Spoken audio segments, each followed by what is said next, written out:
चूँकि मुख्य सचेतक के तौर पर लंबे वक्त तक आपने जो है वो काम किया है और आपके अनुभव को देख करके, आपके काम को देख करके कहीं न कहीं मुख्यमंत्री ने आपकी ज़िम्मेदारियों को जो है बढ़ा दिया है और वो कहीं न कहीं परिवर्तन उसमें लेकर के आए हैं। वहाँ पर विधानसभा में रहकर संसदीय कार्य देखना और दूसरी चीज़ों को मैनेज करना और जनता के बीच में क्षेत्र में आकर के और जो डिपार्टमेंट आपको दिए गए हैं उनको देखना, ये कुछ आपको लग रहा है फ़र्क है और ये ज़्यादा बड़ी जिम्मेदारी है? जो अभी और कार्य दिया गया है ये और ज़्यादा जिम्मेदारी का है। हर कार्य की अपनी जिम्मेदारियां हैं। पूर्व में जो मुझे जिम्मेदारी दी गई मैंने भरसक प्रयास किया कि उसके लिए मैं ईमानदारी से अपना कार्य करूं और मेहनत के साथ में कार्य करूं। और ये क्योंकि विषय सीधा राज्य के आमजन से जुड़ा हुआ विषय है। घर घर ये कह लीजिए कि चाहे हम यातायात की बात करें और चाहे हम गृह विभाग की बात करें, घर घर का आम व्यक्ति से जुड़ा है और दोनों ही विभाग में इसकी छवि को और बेहतर करने के लिए भी बहुत से कार्य करने की आवश्यकता है।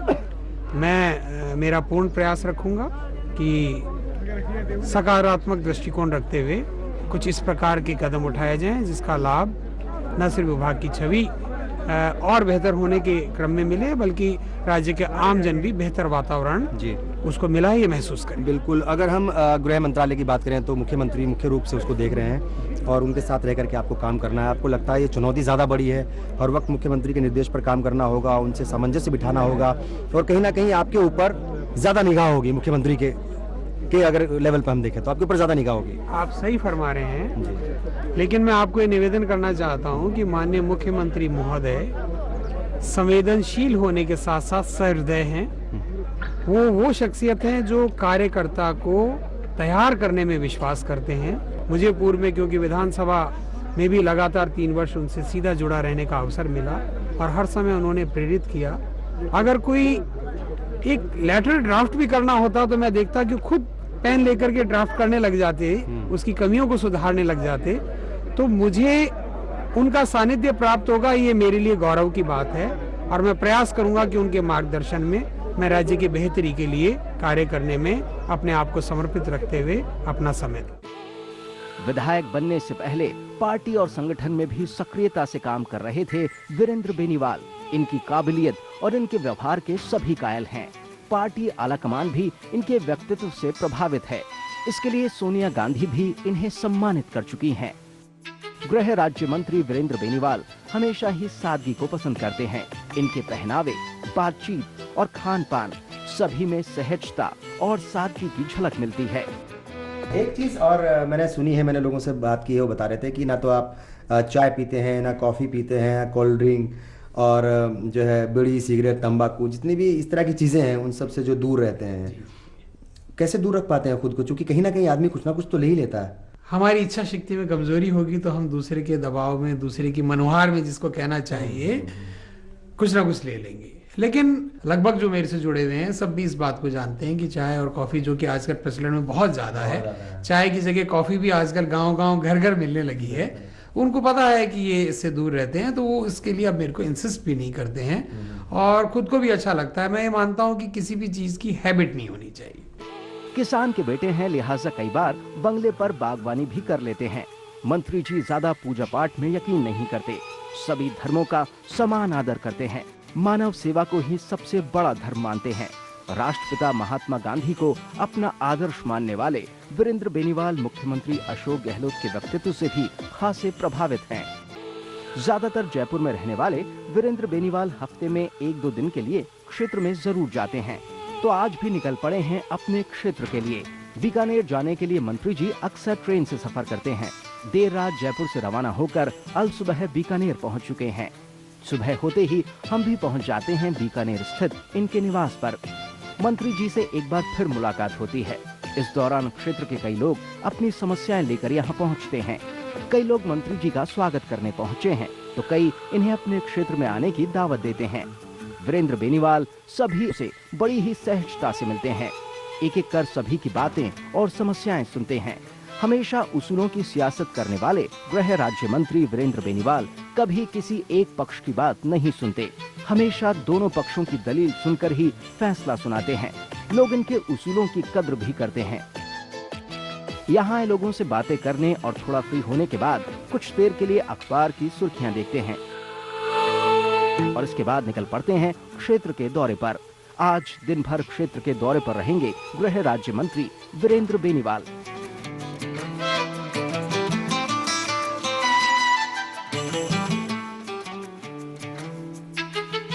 सबसे पहले मंत्री जी पहुंचते हैं कीर्ति स्तंभ पर अपने स्वागत में आयोजित एक निजी समारोह में।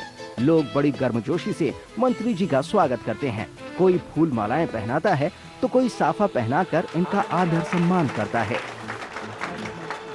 मंत्री जी की शान में कसीदे पढ़ते हैं। हमारा आपके विधायक, हमारा मंत्री चरित्रवान है, धीरजवान है, साग्यवान है और उसके दिल में जन साधारण के लिए संवेदना है।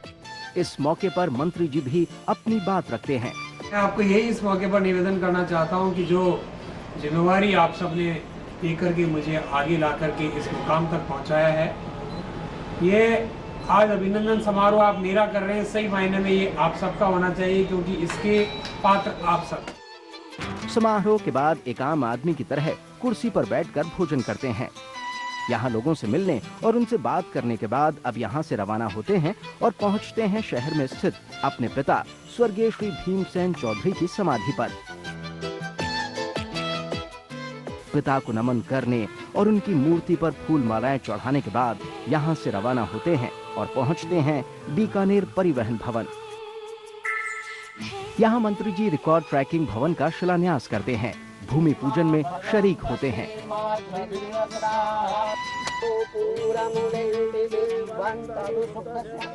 कुछ देर यहाँ रुकते हैं और कार्यक्रम में मौजूद लोगों के समक्ष अपनी बात रखते हैं। बहुत कम समय के साथ में आने वाले का कार्य हो, ये कैसे संभव है? ये तभी संभव है जब इस कंप्यूटराइजेशन के दौर में जितना रिकॉर्ड है उसका कंप्यूटराइजेशन हो। इस दौरान मंत्री जी लोगों से बात कर उनकी समस्याएं भी सुनते हैं। इसके बाद थोड़ा नाश्ता पानी कर यहाँ से आगे बढ़ते हैं। अब मंत्री जी का काफिला पहुँच रहा है बीकानेर से 30 किलोमीटर दूर मालासर गांव में। धूल भरे रास्तों को पार करते हुए गृह राज्य मंत्री वीरेंद्र बेनीवाल अब पहुँच चुके हैं मालासर गांव में। गांव के लोग काफी देर से मंत्री जी का इंतजार कर रहे थे। गांव वाले बड़ी गर्मजोशी से मंत्री जी का आदर सत्कार और स्वागत करते हैं। इस दौरान मंत्री जी गांव वालों को पीने के पानी के लिए नए बोरिंग की सौगात देते हैं। जयपुर में रहकर भी मंत्री जी बिजी रहते हैं। अब क्षेत्र में आए हैं और सुबह से ही एक के बाद एक सभाएं कर रहे हैं, जगह जगह जा रहे हैं, लोग स्वागत कर रहे हैं इनका। बहुत लग रहा है कि थके भी नहीं है आप, मतलब आदत है ये आपको? देखिए, यही तो शक्ति है जी। इनके बीच में आकर के इन्हीं की ताकत से विधानसभा तक पहुंचते हैं और इनके बीच में आकर के अपने आप को रिचार्ज महसूस करते हैं। अच्छा। तो अगर यहाँ अगर थकान होने लगेगी तब तो फिर इसका मतलब खुद में कहीं ना कहीं कोई कमी आ रही है। ये मुझे विशेष रूप से आनंद की अनुभूति होती है और मेरा लगातार प्रयास रहता है कि मैं ज़्यादा से ज़्यादा मेरे विधानसभा क्षेत्र के ही गाँव में नहीं बल्कि मेरे पूर्ववर्ती जो मेरे विधानसभा क्षेत्र का जो हिस्सा रहा है उसमें भी मैं लगातार प्रयास करता हूं कि उनके बीच जाता है। जी बिल्कुल। गृह मंत्रालय की बात करें तो वो संवेदनशील हो जाता है थोड़ा। जिस तरह के पिछले दिनों वाकयात हुए, मैं नाम नहीं लेना चाहूँगा, लेकिन एक के बाद एक ऐसी घटना हुई जहाँ पर कहीं ना कहीं पुलिस के ऊपर से थोड़ा सा विश्वास जो है वो आम जनता का कम हुआ है। मुझे लगता है वो भी बड़ी चुनौती है और आपको लगता है कि इस चुनौती से निपटना भी बड़ा मुश्किल होगा कहीं ना कहीं, ये आसानी से जो आगे बढ़ पाएंगे? आसान तो कोई भी मार्ग नहीं है। हर मार्ग की अपनी कठिनाइयां हैं, हर काम की अपनी कठिनाइयां हैं, लेकिन आवश्यकता है कि हम मनोयोग के साथ में, ईमानदारी के साथ में और आमजन की बेहतरी के लिए कार्य करने के मन बनाएं तो हर कठिन से कठिन मार्ग भी आसान हो जाएगा, ऐसा मैं मानता हूँ। एक आधी इस प्रकार की घटना जरूर हुई जिस घटना के प्रति हम बहुत ज्यादा अपने आप को ये कह लीजिए कि पीड़ा के साथ में ये कहना चाहते हैं कि दुर्भाग्यपूर्ण घटना हुई, लेकिन भविष्य में ऐसी घटनाओं की पुनरावृत्ति न हो इसके लिए सजग रह करके माननीय मुख्यमंत्री महोदय स्वयं गृह विभाग को भी अपने साथ रखते हुए प्रयास कर रहे हैं और मैं आशा करता हूं आने वाला समय बेहतर नहीं बेहतरीन होगा और राज्य का जो कानून एवं व्यवस्था की स्थिति बहुत अच्छी होगी। इसी कड़ी का एक और सवाल मैं पूछूंगा। जब जयपुर में आप होते हैं वहाँ पर जो है एसी दफ्तर हैं, चारों तरफ जो है वो पढ़े लिखे लोग हैं, लेकिन जब गांव में आते हैं यहाँ पर अलग अलग नौयत के लोग हैं, अलग अलग सोचो फिक्र के लोग हैं, अलग अलग जहनीत के लोग हैं और धूल भी हम देख रहे हैं यहाँ पे, बड़ा मुश्किल होता है। अब तो माशाल्लाह वैसे बड़े खूबसूरत भी हैं, एकदम साफ़ सुथरा सब कुछ है। यहाँ पे आकर के कुछ परेशानी होती है गाँव में आकर के? वो एक तरफ एसी का माहौल है, एक तरफ जो है यहाँ पर धूल धब्बा तमाम चीज़ें। देखिए, मैं इसी मिट्टी का जाया जन्मा हूँ। इस मिट्टी में मेरे अपने परिवारजन का खून पसीना समाया हुआ है। उसकी खुशबू मुझे प्रेरणा देने के लिए मुझे यहाँ पर बार बार खींच करके लाती है, और मैं यहाँ आकर के इन सब के बीच में ऐसा महसूस करता हूँ कि मैं अपने खुद निजी परिवार के बीच में हूँ। इन सब का स्नेह आशीर्वाद जो मेरे साथ है, ये मेरे लिए बहुत बड़ी धरोहर है। इसको संजोए रखने के लिए मुझे जितना समय इनके बीच में देना पड़े उतना कम है। जिस वातावरण में ये जी रहे हैं उस वातावरण को बेहतर बनाने के लिए कार्य करना मेरे एजेंडा का पार्ट है। तो अगर इनको कष्ट है और उस कष्ट को मैं नहीं जानूंगा तो मैं उसको बेहतर बनाने के लिए कैसे कार्य कर पाऊंगा। इसलिए मैं कदापि इस बात से कहीं पे भी परेशानी की एक रत्ती भर भी अनुभूति नहीं करता हूँ। और मैं आपको निवेदन करूं कि सबसे ज्यादा तकलीफ का समय यहाँ पर होता है मई और जून का महीना, और सबसे ज्यादा टूर का मेरा समय होता है मई और जून का महीना। गांव में ही थोड़ा आगे बढ़ते हैं और एक स्वागत समारोह में शिरकत करते हैं। एक एक कर गांव से सभी लोग फूल मालाएं पहनाकर मंत्री जी का स्वागत करते हैं। इनके स्वागत के लिए आसपास के क्षेत्रों से भी लोग यहाँ पहुँचे हुए हैं। मंत्री जी सभी को प्यार मोहब्बत से रहने का पैगाम देते हैं। यहाँ से फ्री होने के बाद मंत्री जी अब रवाना होते हैं बीकानेर के लिए। शाम हो चुकी है, सूरज ढलान पर है, लेकिन मंत्री जी के लिए क्या दिन और क्या रात। अभी भी इन्हें कई और समारोह में शरीक होना है। बीकानेर पहुंचने के बाद थोड़ा रिलैक्स होते हैं, कुछ देर आराम करते हैं और सामाजिक सरोकार निभाने के लिए एक बार फिर निकल पड़ते हैं बीकानेर के दौरे पर। यहाँ कई शादियों में शरीक होकर नवविवाहित जोड़ों को आशीर्वाद देते हैं। और इस सब से फ्री होने के बाद एक बार फिर पहुँचते हैं अपने निवास पर। अब थोड़ा आराम करेंगे, आखिर कल फिर से इन्हें क्षेत्र के दौरे पर जो निकलना है। तो ये थे गृह राज्य मंत्री वीरेंद्र बेनीवाल। ईमानदारी, सच्चाई और बड़ी ही सादगी से अपनी जिम्मेदारियों को निभाते हुए आगे बढ़े जा रहे हैं।